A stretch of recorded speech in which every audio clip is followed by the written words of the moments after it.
Dossier Ram, Babengisi ministre a pété un tic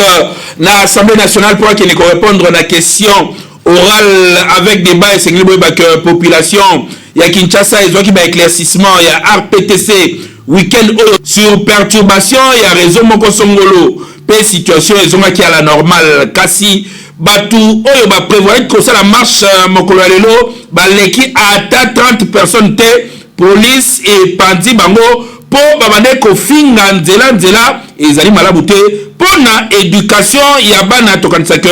ba groupe ya ba oyo basala ba réclamation et sengeli ba kota pe éducation na kati na bango po ba bêtise ezalaki ebele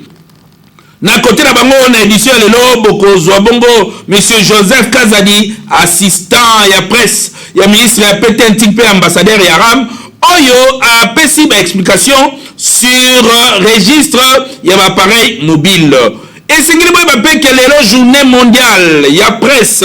ba journaliste basangana ki na hôtel Béatrice et le ministre na bango Patrick Mouyaya oya tala kama ya communication pe na rubrique portrait mokolo lelo bokoye ba bongo nani Augustin ki basabali ba Lubalala ministre ya poste télécommunication nouvelles technologies de l'information et de la communication. Vous allez venir à travers le monde première chaîne OEP Sarabino ba information à solo en continu kasina lingala moko oyo nzambe ya pesa bino KNB News tous allez on a pour observer bino. Et signal boba que na est ya pays ba rebelle toi ba bobi bongo 3 civils na beni pe et signal boba lisusu que 10 corps ezalaki retrouvé na Tanganyika ba détail na reportage na Tosiata. 3 personnes bakufaki pe moko azali blessé et salemaki lors ya incursion moko ya ba rebelle ya Twas na Kasonso na territoire ya Nyunzu na Tanganyika mokolo ya samedi 1er mai 2021 na interview moko oyo akordaki mokolo ya dimanche le 2 mai 2021 Joseph Kisengo chef ya village oyo azali ko confirmer likambo yango pe azali ko affirmer que oyo azali ya kozoka ba memaki na hôpital ya Kalemi pona ba soins appropriés 3 personnes ba kufaki pe moko azali ya kozoka na ba milice ya Twas oyo basalaki incursion na Kasonso 3 personnes yango ba kufi sur place ezalaki na ba limite ya territoire ya Nyunzu na Kalemi pe blessé moko azali acheminé na hôpital ndenge chef ya village oyo a expliqué que selon société civile locale 2 autres personnes bazali prises en otage na ba même rebelle oyo lors ya attaque yango territoire oyo ezali cité etikali en proie na insécurité ba groupe rebelle notamment ba Twas bazali ko semer terreur pe désolation bango bazali ba terre ya ba tuerie pe kidnapping na région oyo le 7 avril eleki 3 batu mususu ba kufaki pe kaka na ba inkoni na Kisengo na même région yango kasi côté ya Rwenzori 10 corps ya ba civil oyo ba kufaki na ba rebelle ADF ezalaki découvert na secteur ya Rwenzori na territoire ya Beni na province ya Nord Kivu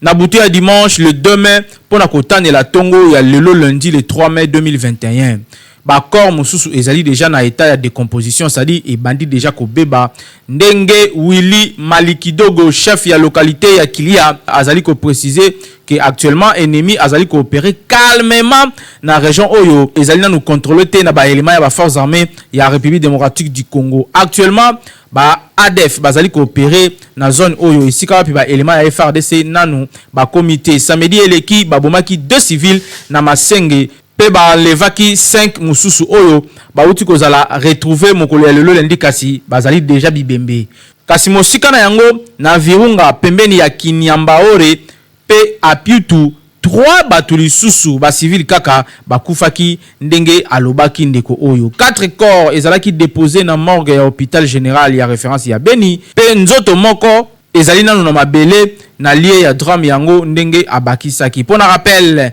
suite na persistance ya batuerie na partie est ya République démocratique du Congo, chef de l'État congolais Félix Antoine Tshisekedi Tshilombo a décrété état de siège na ba province oyo mibale Nord Kivu pe Ituri to kansaki. Ba décision o mokonzi mboka zwaki ezali po mema sécurité ya solo na partie est ya République démocratique du Congo. Kinshasa et l'équipe partout.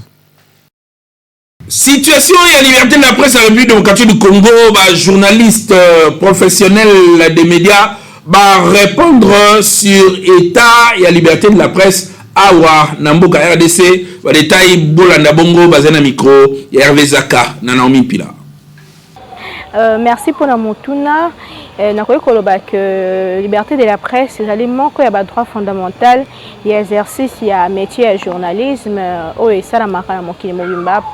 Mais mimi na mboka na biso awa ba avancé ezali, ba avancé significatif ezali, entre autres multiplication ya ba médias médias local peu de sources ba médias en ligne eza ebele lelo bato ba commis de plus ou moins libre pour na ko exprimer ba opinion na bango na ba émission na ba plume na Kokoma et partout. Alors, liberté de la presse, oui, mais liberté, on est à droit, mais ils allaient payer couteau à double tranchant. Il faut que les journalistes soient à la conscience, il y a éthique, normes journalistiques, déontologie journalistique, pour ça, lelo eza mama mingi komona que ba journaliste ebele bazana vraiment na ko respecter ba trois fondamentaux na biso to ezali bon ko récolter, ko traiter pe ko diffuser information. Il faut d'abord traiter une information ya mboko tsango na place publique yango ozomona ba arrestation mingi o biso pe tozali ko telemela parce que tozana pays moko démocratique nous ça na facilité à koloba pe ko exprimer opinion na e kasi liberté commander libertinage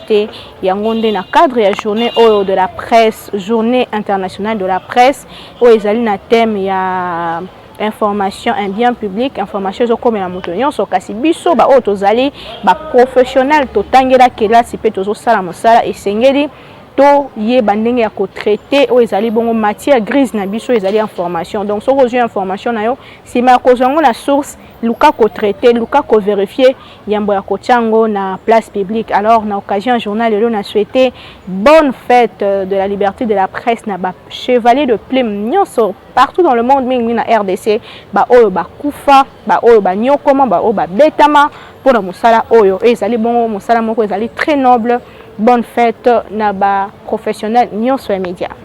Il faut comprendre que tous en a jeune démocratie. Monde na biso société na biso congolaise, la société mauvaise très politisée. Tout ce que les journalistes ba salaka na simanango au monde que il y a toujours une sorte de main noire politique moko eza ko commander bango. Alors on a domaine wana on ne peut pas encourager que les journalistes basent à la menacer, basent à l'injurier, basent à la séquestrer. Mais il faut que les journalistes professionnels que la liberté de la presse n'est pas libertinage. Parce que ce comme libertinage, comme n'importe quoi, ça devient du désordre. Donc liberté de la presse, et ça n'a pas de limite. Parce que si on ne limite pas, il y aura des débordements. C'est ce que nous voyons aussi. Il y a un journaliste Oyo. Parce qu'au-delà, il y a respect, il y a principe, il y a moussala na biso. Alors, je suis contre l'arrestation, il y a des journalistes qui sont au niveau de corporation, moussala pour la dépénalisation, il y a liberté, il y a presse. Nous sommes journalistes, mais on espère que les journalistes peuvent être consciencieux. Acteurs sociaux très importants, c'est pas pour y avoir un quatrième pouvoir, parce que la possibilité il y a de changer le monde à partir de l'information. Journée mondiale et la presse, cérémonie officielle et Salama Kibon hôtel Béatrice et l'on ministre de la communication et médias Patrick Mouya Katemwe et les Kanaki Nini Détail, le reportage à Naomi Pila. Dans le cadre de la Journée mondiale de la liberté de la presse célébrée le 3 mai chaque année, Lisanga Munene Salemaki Mukoyalelo na Béatrice Hotel na centre-ville de Kinshasa, Lisanga Oye Sangisaki ba journaliste ba ya société civile, ba autorité sociopolitique na présence ya ministre ya communication et médias porte-parole ya gouvernement Patrick Muyaka Tembwe. Journée célébrée avec comme thème l'information bien publique na cadre ya cérémonie yango ba hôte ya ndenge na ndenge bazwaki maloba pona kotalisa évolution et liberté de la presse na RDC. Mingi kati na bango ba dénonçaki ba menace agression physique et virtuelle au ba journaliste bazo faire face na yango ces derniers temps. C'est non rapport ya JED journaliste en danger. Wutai bandeli ya 2021 14 journalistes bazwaki ba menace directement et indirectement pour na raison professionnelle na bango. 11 bazalaki interpellés pendant au moins 48 heures, 9 agressés, puis torturés, 7 incarcérés, 5 journalistes censurés de la libre circulation de l'information, puis 1 porté disparu, Tim Kolalelo. Suite, il y a tableau sombre au ministre de la communication, puis médias, porte-parole du gouvernement, Patrick Muyaka Tembwe, à ceux qui malobate, qui va professionnel de médias, na oetali professionnalisme na musala na bango, alobaki ko ceux qui musala ezali kosalema na tout professionnalisme na kolandaka ba norme éthique pe déontologie ezali parce que journaliste azala interpellé to pe azala agressé kasi atalisaki lisusu que presse nde etembolaka image ya ekolo pe ya mboka yango ezali poumon principal ya démocratie ya mboka na biso ye asengaki na professionnel ya média ya RDC ba soutenir ba force de l'ordre mpona kosunga que guerre na est ya République démocratique du Congo esila. Nasuka la nyonso alakaki veiller sur effectivité et liberté de la presse na RDC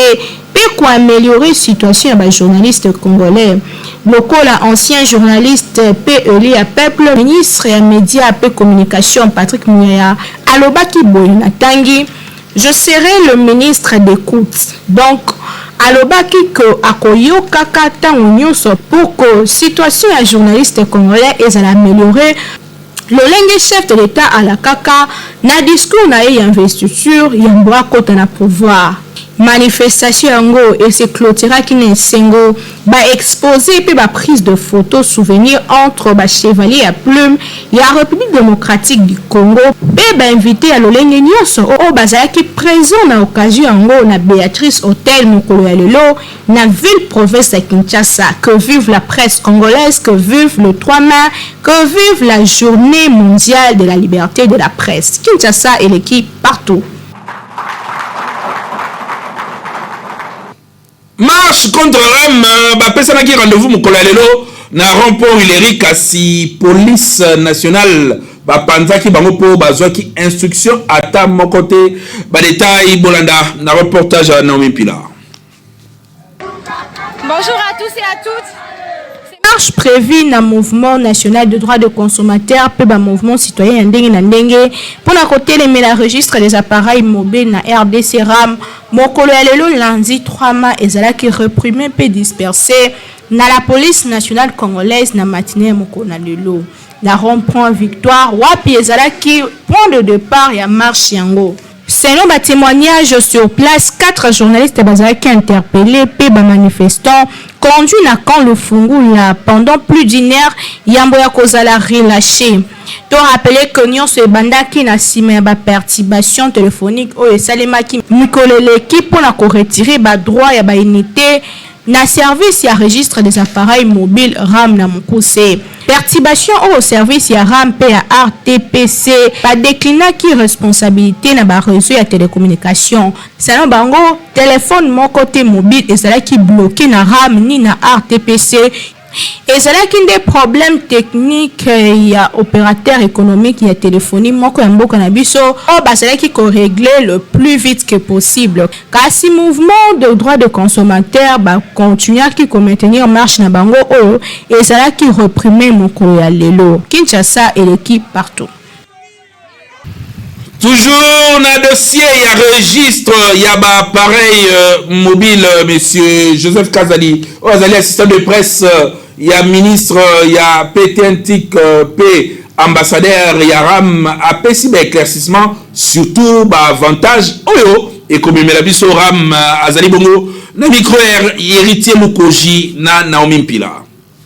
Nul n'est au-dessus de la loi est dure mais c'est la loi. Nul n'est censé ignorer la loi. Donc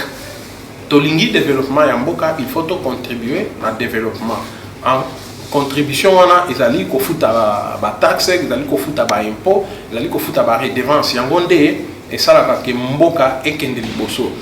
De ba ndeko na ngai ba kongole na kosenga na bango ba tika kokota na kolanda bilanda landa na koyoka biyoka yoka pe biloba loba na kati wana ezali na ba msusu bazo revendiquer na ndenge ya normal kasi ezali na ba msusu o bazali manipuler na ba société ya télécom oyo bato combattre projet oyo ndenge na otaki ko expliquer yo na ebiso ke na mboka na biso to dans un système déclaratif ba société wana ba mesana ko pesa ba chiffre à lokuta na 12 millions d'abonnés akoya epa l'état lobi na 5 millions d'abonnés et pona afuta mpako ya l'état muké. Alors aujourd'hui grâce ya RAM l'état congolais a yebi nombre ya abonnés ya chaque société moyen ba iba lisusu ezalité et loko ya mibale l'état congolais azalaki ko perdre par semaine au moins 5 millions de dollars na oyo etali ba appel internationaux. Les lots grâce à réseau des appareils mobiles, l'État congolais a découvert plus de 2 400 000 abonnés au Bazali na roaming. Donc ça dit bah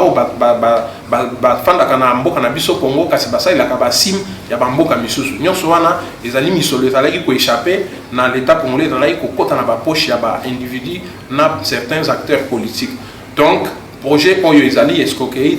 l'État congolais a koki ko escroquer peuple na été wana ezali discours ya batoyo balingite ordre ekota na secteur wana na kozanda kisa okomona na mboka na biso ya bambule uti koleka soki ba service ya sécurité ba okoluka un criminel mutu moko asali mabe il faut ba comme la société à télécommunication pour na pesa bango information na mutu wana ce qui ne peut pas s'expliquer net na bamboka msusu ezalaka te l'état congolais il faut azala na contrôle il faut ayeba ba société à télécom makamunini ba kosala kuna na kati ndesiko à partir ya registre des appareils mobiles l'état congolais soki azali na posa alukisa un criminel mutu moko boye asali mbeba to bazolukisa na ba service de sécurité ba kolekela lisusu na ba kozala lisusu te bité na ba caprice ya ba société de télécom puisque parfois bokoki ko komela bango mais pour na ba pesa bino ba élément et autres attendent. Mais aujourd'hui grâce à réseau des appareils mobiles l'état congolais a une capacité ya osala manso wana ko contrôler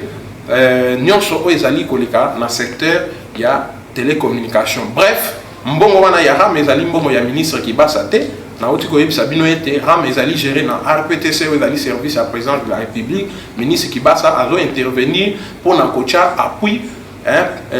pour que projet ekende liboso parce que ezana domaine na ye pe service ya l'état o ezali ko kongola mbongo ya RAM ezali dégérable. Donc ce qui va na posa ya aux informations combien RAM asi a cotisé depuis Moussala et Bandi ba kende na dégérable ba koza ba information ministre qui basa azali na caisse té ministre qui basa makambo ya gestion ya RAM azana quantité RAM ezali géré na ARPTC. Donc ba oyo bazo finga ministre qui basa ko loba azali escroc azali moyibi bayeba ke bazo sala auto bengi diffamation bazo sala lisumu.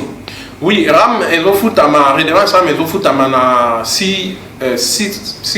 tranche. Bon, na habité na lingala tranche lingi kolobanini.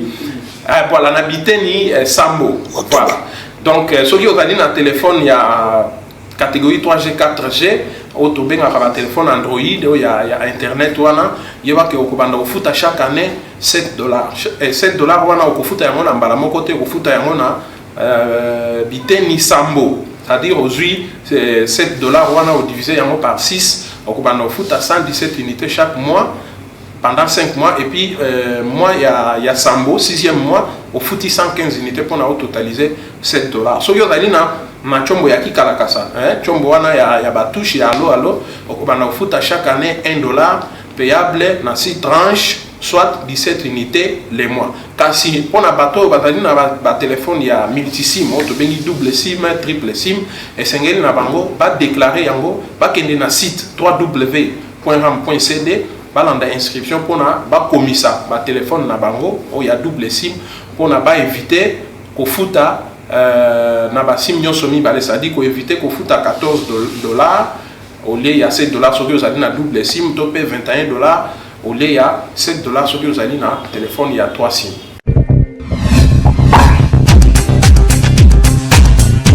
Le monde entier allait célébrer journée mondiale il y a presse et banda wapi et comme appelé awana kisasa ndenge nini historique nango to beteli bino bolanda ba détail na papier signé Naomi Mpila.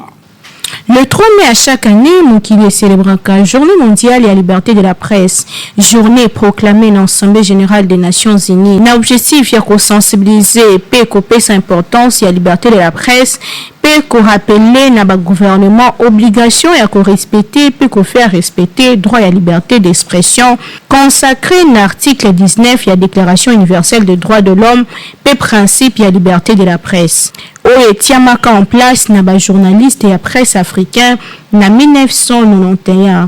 Pour la petite histoire, journée en trouva origine la conférence de l'UNESCO na Windhoek na 1991 wapi adoption et déclaration de Windhoek pour le développement d'une presse indépendante et pluraliste et salemaka. Lelo, jour pour jour, toujours commémorer 30e anniversaire de la Journée mondiale de la liberté de la presse avec comme thème l'information comme bien public. Thème Oyo et ils allaient souligner valeur incontestable d'une information vérifiée et fiable. Yango ils allaient senga na professionnels de médias battre les mains pour la lutter contre la fausse information auto zali ko benga fake news. Et les journalistes nyonso a travaillé dans la norme ou esengeli na ko respecter éthique et déontologie journalistique kasi nyonso salama en toute liberté. Vive notre beau métier, vive le 3 mai, vive la Journée mondiale de la liberté de la presse. Kinshasa et l'équipe partout.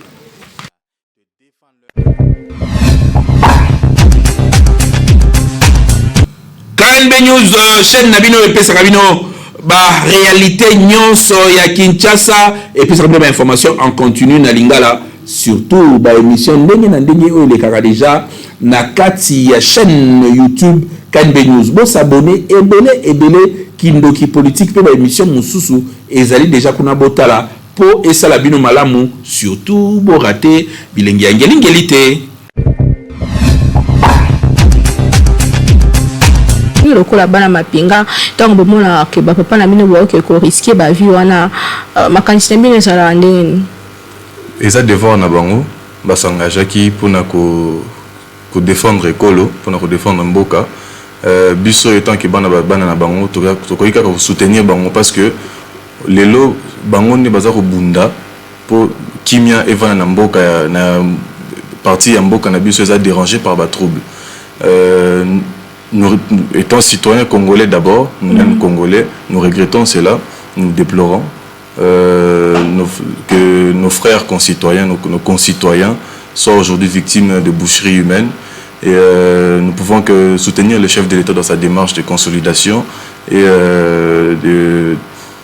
dans le processus d'IAP pour installer paix dans l'Est de Mboka na biso. Alors, les émissions qui sont politique, tous les Amos Kabe, tous sur la Likambeta Libongo Bakos, il y a Bandeko Bana Basoda, Baima Pinga, Babundela Kolo, Bazo Kufa, Butumo, Bazo Pesa ya bango vie en sacrifice pour que les lois na biso bomba souveraineté nationale nango ba frontières les assurées et puis tous à la kimia partout na démocratique du Congo les lois ceux qui soda kufi aux amona soda indemnité ni les akala simanango de la part de l'État congolais. Non mais mibeko et lobby et loba que ceux qui soda kufi moi na soda famille à soda et bénéficiaire na ba indemnité mais wana eza likambo etali bisote etali l'état mutagera kama kambuna ceux qui eza faisable eza effectif et un moment epé samaka oui à ce que moi je sache epé samaka ok d'accord alors parce que namoko papa na ngada soda papa na ngakufa papa ça indemnité oui. Chaque mois, vous aurez quelque chose. Soit papa ça mobimba pour que vous se retrouvez na mamana bande comme ça. En réalité, ils ont bon to simbaka penza te biso moko bana na ye eza structuration interne na famille na biso toyokanaki comment mbongo wana elekanaka na misaleli nango so ndeko moko alobi azala soda conseil nini opesi na koencourage mpo nga moko mpe alukaka nazala soda oluka ozala soda.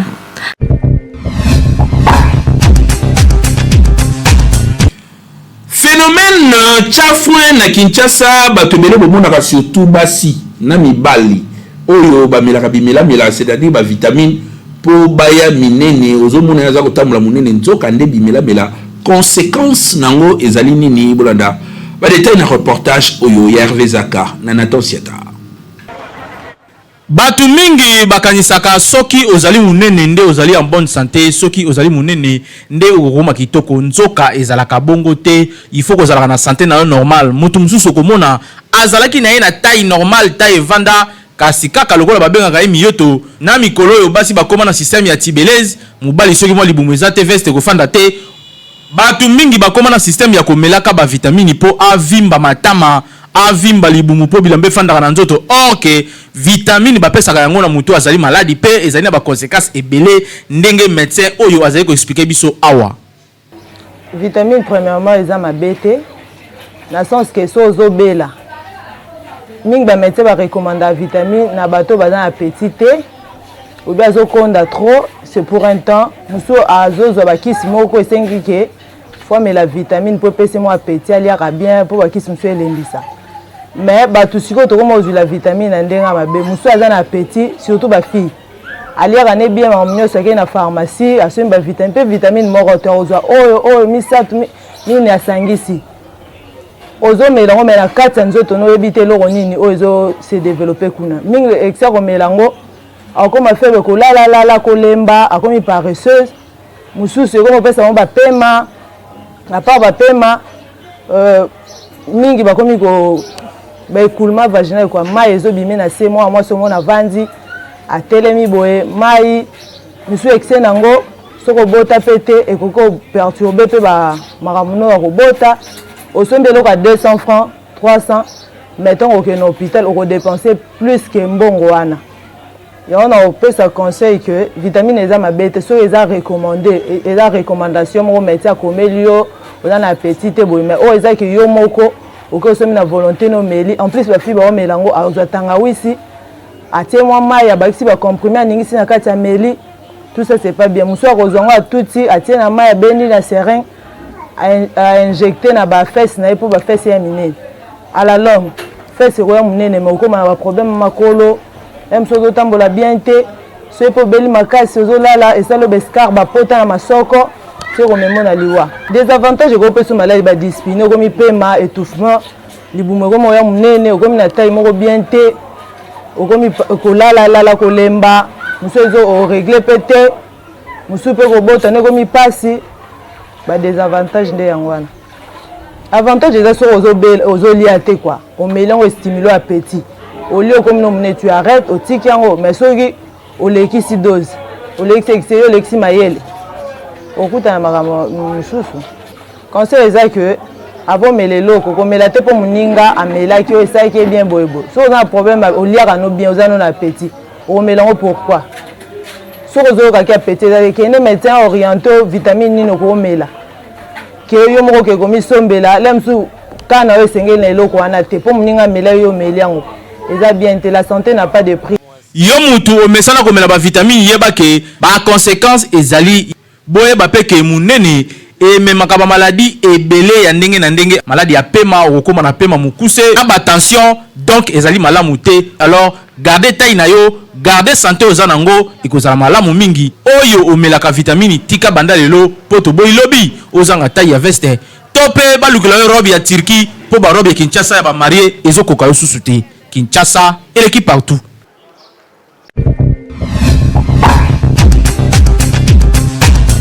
Championnat national Mazembe a betaki sanga balende pe Don Bosco ba biso a écrasaki Dauphin Noir et le kanaki ni week-end oyo ba détail na reportage à Nathan Siata. Cercle sportif Don Bosco ya Lubumbashi a gagné qui association sportive Dauphin Noir ya Goma na score ya 4 buts à 1. Pe Le tout-puissant Mazembe a s'imposé de justesse face à Sama GC Sangabalende. Ya Mbujimai na score ya 1-0 mokolo ya lobi dimanche 2 mai 2021. Deux rencontres au sportif et Betamaki na stade TP Mazembe ya commune ya Kamalondo na Lubumbashi na Okatanga. Na premier match, Dauphin Noir a fongola qui score na 8e minute de jeu grâce na joueur na bango Bindala lo Congo. Don Bosco a qui égalisé na entremise, il y a milliers de terrains na bango, Philly Traoré na 20e minute, il y a première période. 2 buts pour na Don Bosco, et 1 but pour na Dauphin Noir. Au retour, il y a vestiaire, Gloire Mouyaja a eko alourdir marque na 65e minute, pe a eko mi pe sa doublé na 77e minute, pe Lissousou na temps additionnel Emmanuel Richard a eko marque bi ya break pour na ba cercle sportif ya Don Bosco ya Lubumbashi. Au final, Don Bosco azalaki na 4 buts, pe Dauphin Noir 1 but. Na seconde rencontre, il y a phase retour au Vodacom Ligue 1 entre Mazembe et Sangabalende et Silaki na score il y a 1-0 en faveur. Il y a Bakorbo et Lubumbashi. Seul but, il y a rencontre au Ezaki marqué na 79e minute na Nzela ya Grâce Kwame ya Mazembe. Na classement il y a Vodacom Ligue 1, Mazembe a eu tête, il y a classement avec 54 points alors que Sangabalende Azali na 40 points. Pe Don Bosco Azali ko totalisé 29 points na ye contre 19. Il y a Dauphin Noir, il y a Goma, Kinshasa et l'équipe partout. La sous-édition Lelo, merci pour vos amis belés à travers le monde ko Landabiso Lelo, ils allaient journée mondiale il y a presque que presse autolingue et qu'on a toujours libre, bah qu'on a libre et qu'on peut sa opinion, surtout qu'on peut sa enquête, peut information à solo pour na avancement yambo cannabiso et c'est que état des droits et zalipé qu'on futa batax malamu lobby n'attend cette n'est qu'on a la présentation il y a KNB News, nga la zaki na plaisir ya okuta na bino to okuta na mikolo zeko ya